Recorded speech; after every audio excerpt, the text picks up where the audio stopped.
Blue water. So, I'm ready. It's fine. I'm all good. So last month we did a series called Stand Out. If you guys were here for it, great. You'll know that it was a fantastic series. If you didn't, it's all online. You can get to it. But I was so inspired by that series that I'm going to talk more about the kind of same thing today. Is that cool?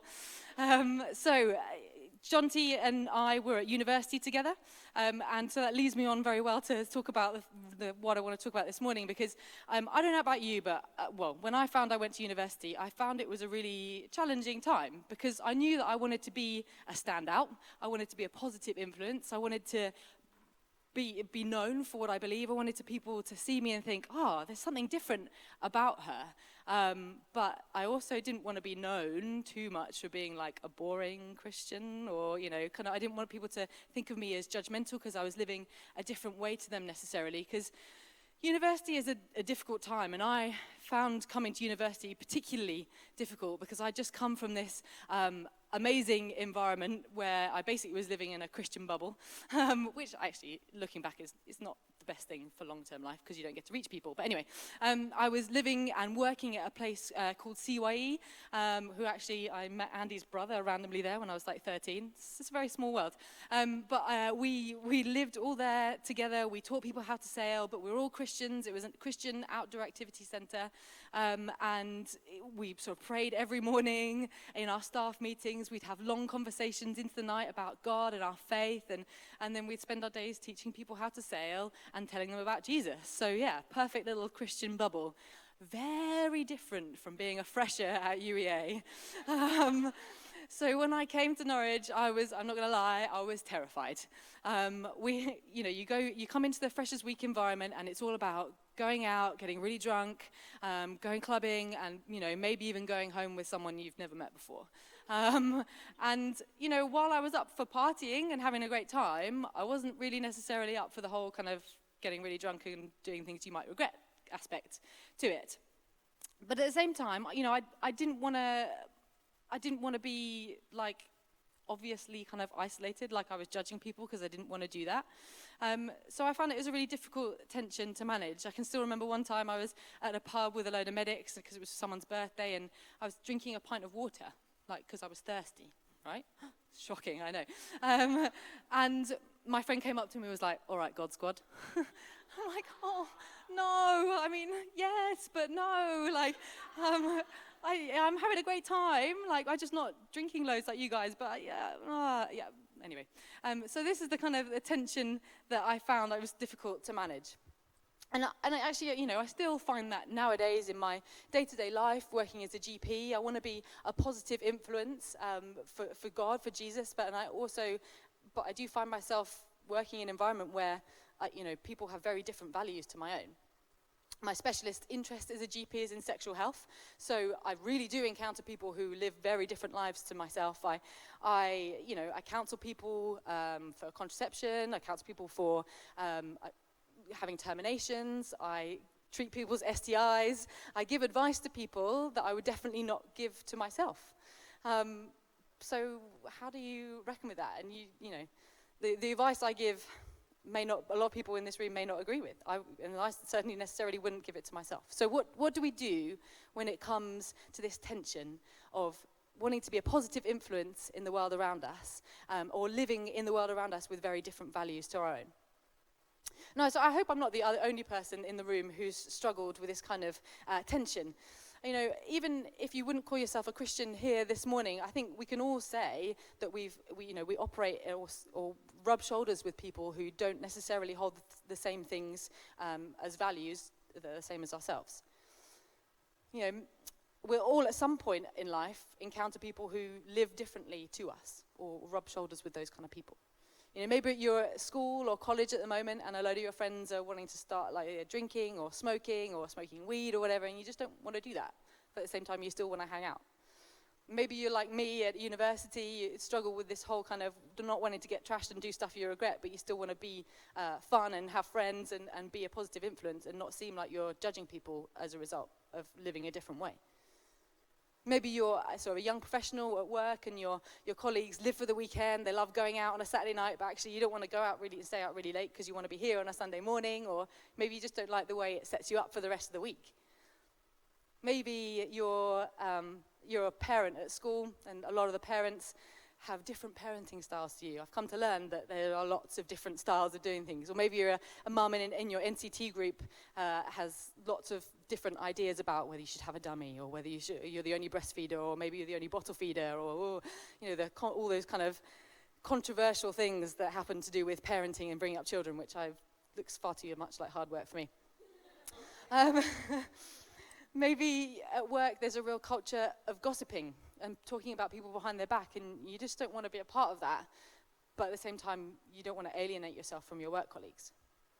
So how do we operate in an environment which in many ways is so contrary to the way we want to do things? How can we be a part of a community and have a positive influence in it, but not be negatively influenced by it?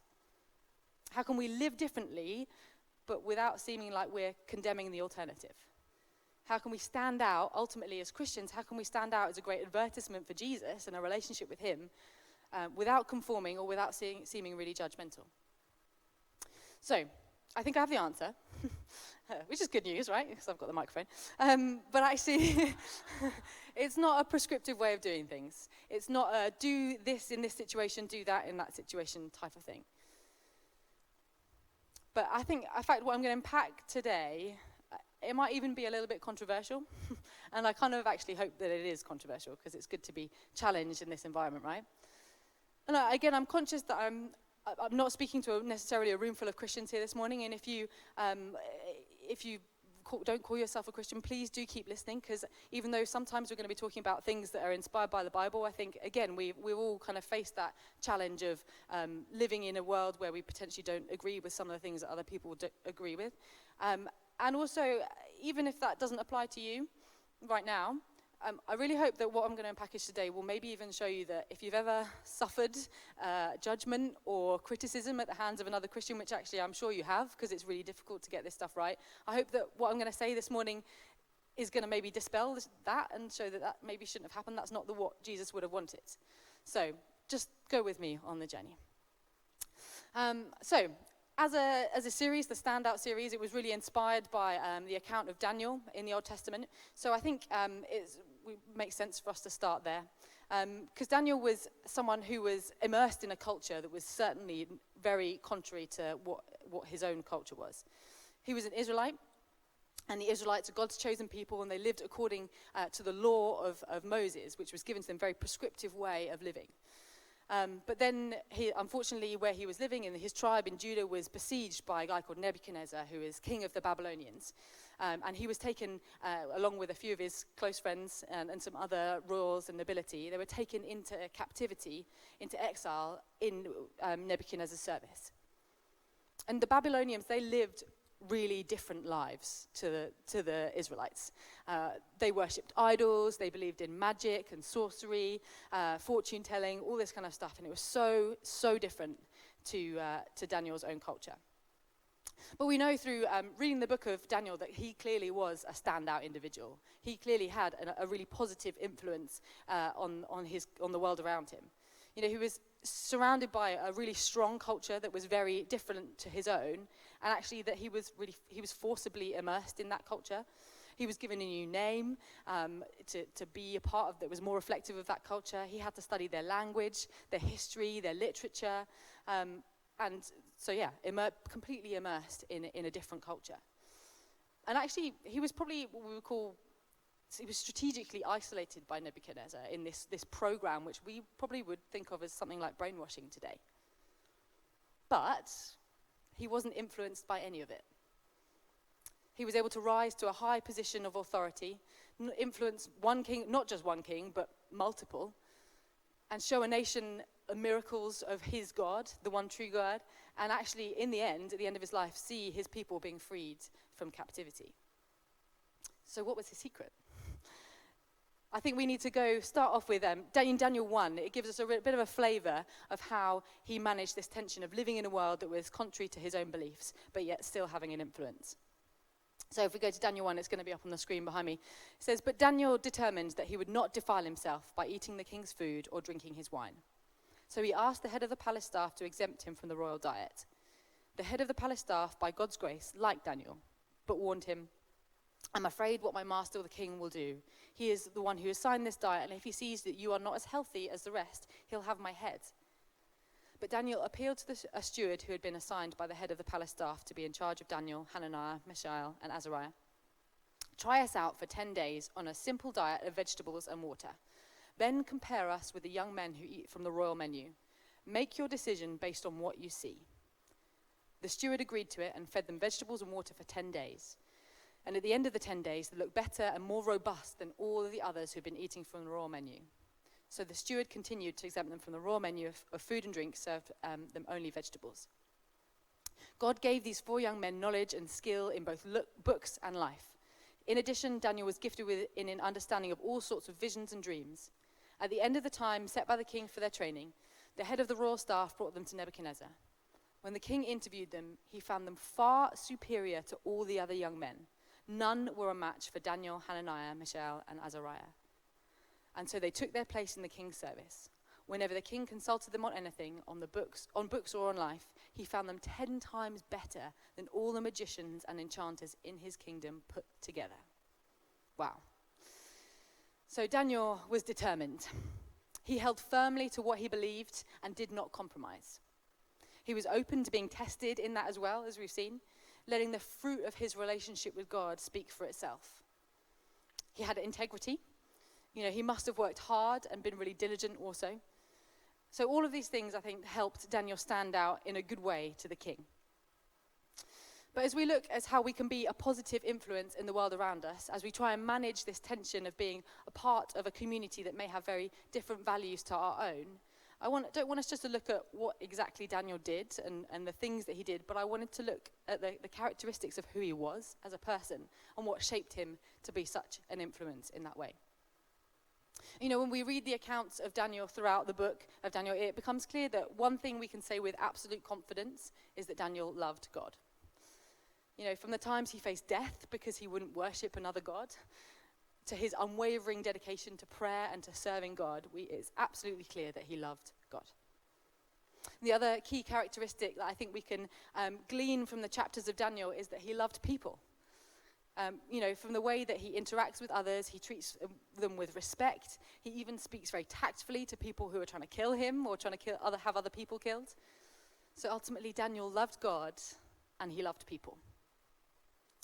And that might sound familiar to those of you who are a bit more familiar with the Bible, but these 2 concepts can be distilled down for one of the most powerful, amazing Bible verses in the New Testament, and that's found in Matthew 22.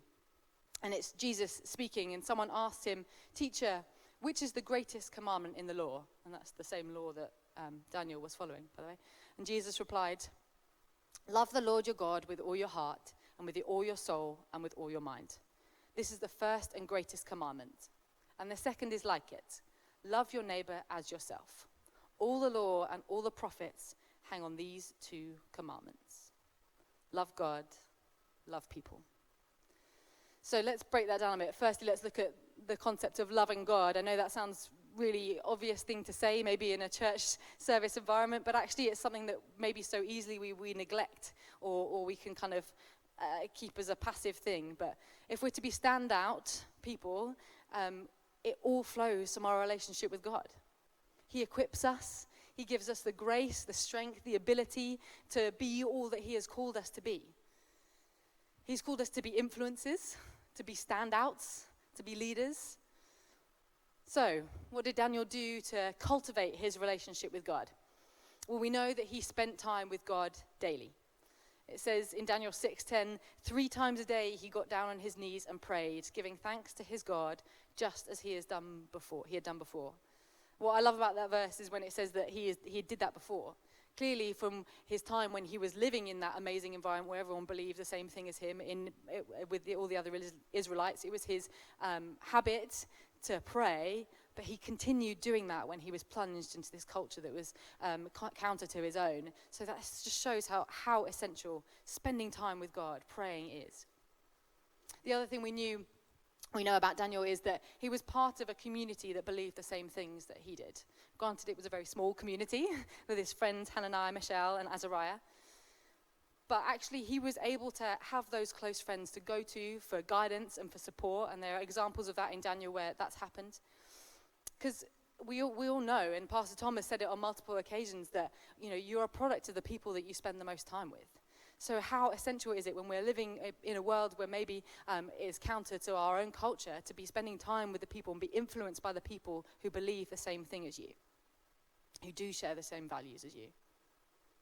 And we know that Daniel served God. But we know actually, he wasn't a pastor. He wasn't on staff at church.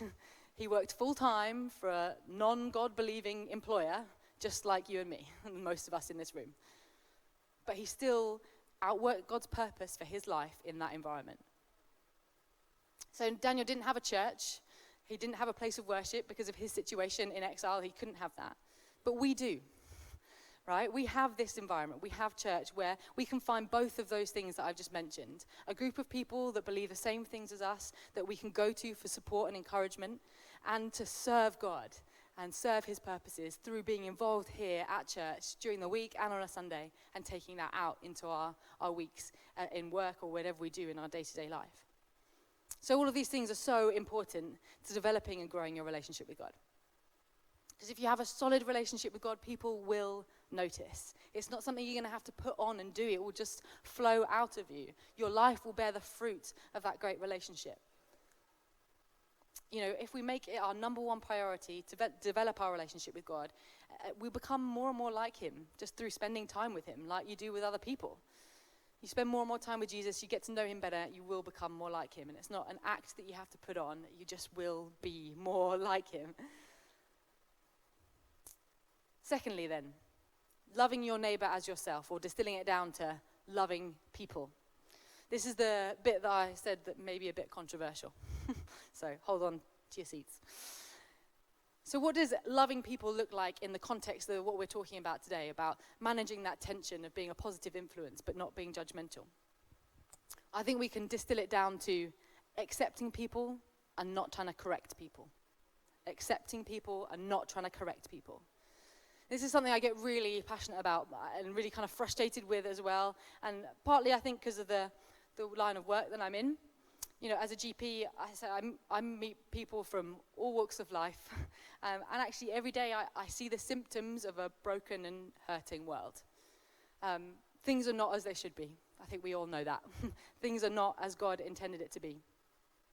One striking example in my day-to-day work of how to accepting people and not trying to correct them, I mentioned it earlier, is on the subject of termination of pregnancy. Typically Christians in medicine they tend to what we call conscientiously object, in that they don't have any involvement in helping people get a termination. And generally, people's perception and assumption of Christians is that they're against terminations. We've seen in the news a lot recently in Ireland, Argentina, other places around the world who have been having votes to whether they should legalize abortion or not. And that has usually been coming down to the line of what Christian beliefs or not. Catholic Church, Protestant Church have always had a big influence in that. So Christians are known for being anti-abortion. And actually, in my personal opinion, I'm in favor of terminations being a legal medical procedure. But for many reasons, none of which I have the time to go into today.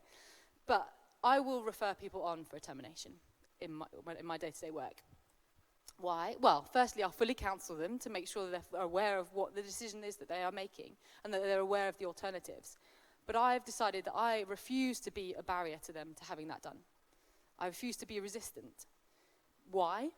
You might ask, and it's okay for your opinions to differ to mine, but from my experience of meeting people who have made that decision, it's an agonizing decision.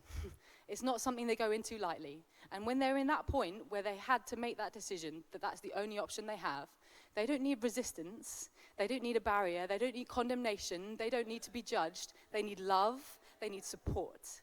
Something I feel very strongly about. So in my opinion, trying to stop people having terminations and restricting the law around that is too late in the process. You know, that's why I'm so passionate in my line of work of helping people get the best contraception so they don't ever have to be in that position. And do you know what I love even more is that people would come into a relationship with Jesus so they would know that in the context of that and through getting to know Jesus, that actually sex in the context of marriage is the best thing for them, and then they would never even get into that position of needing to have a termination. That is the ultimate thing. But trying to address the problem of people having terminations without addressing the things before that is pointless.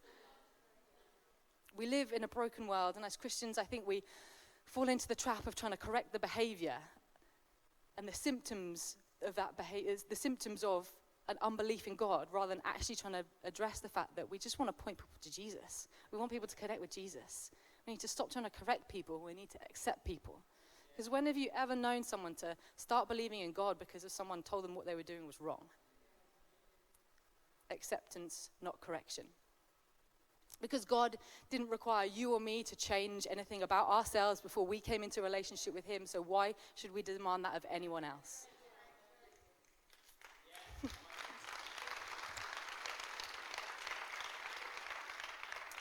We need to love people as Christ loves them. Let's actively show that love by accepting them regardless and not trying to make them more acceptable to us. I'm going to say that again because I think it's really good. Let's accept people regardless instead of trying to make them more acceptable to us. And I think Daniel had it right how he lived. He drew a line in the sand of what he was going to do, what he believed, how he was going to behave, his own practices, but he didn't try and enforce that on anyone else in Babylon.